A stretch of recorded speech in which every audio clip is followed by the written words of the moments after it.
Welcome to our podcast. Today, we're diving into the chaos surrounding the recent federal funding freeze.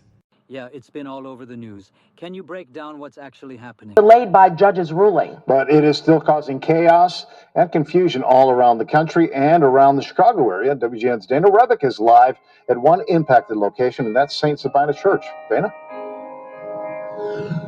Well, there's a lot of uncertainty, as you mentioned, confusion and stress over how this potential freeze that could now happen next week would impact a number of programs that receive federal funding in the Chicago area, including several that are run here out of St. Sabina Catholic Church.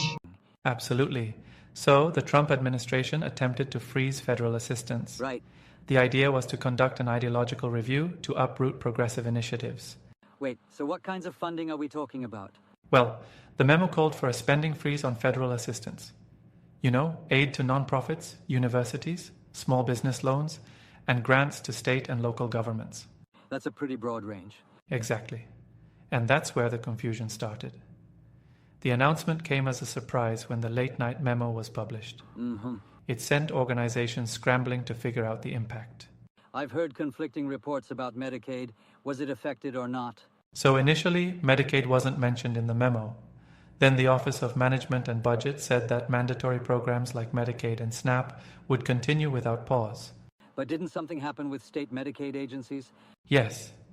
Despite the assurances, state Medicaid agencies were locked out of the federal funding portal. Seriously? That's contradictory. Exactly, there was even a notice on the Payment Management Services site about delays and rejections of payments.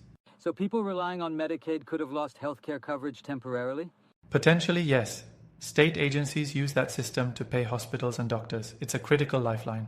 That's alarming. Senator Ron Wyden mentioned that Medicaid portals were down in all 50 states. Wow. So what happened next? Well, a federal judge stepped in and issued a temporary block against the funding freeze. U.S. District Judge Lauren L. Alican paused the enforcement until at least Monday. So it's just a temporary fix for now? Exactly. There's another court hearing scheduled. This whole situation highlights a potential constitutional clash over control of taxpayer money. You know, it seems a bit capricious to make such a sweeping move without clear communication. I agree. Democrats have described the actions as illegal and causing unnecessary chaos. But playing devil's advocate here, couldn't the administration argue they're trying to ensure funds are used appropriately? That's a point. But the lack of clarity and the immediate impact on essential services like Medicaid makes it a risky approach. Exactly. It's caused confusion and panic. Organizations didn't know if they could continue their programs.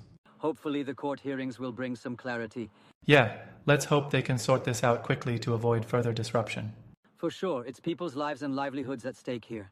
Absolutely. It's a stark reminder of how critical smooth operation of federal programs is.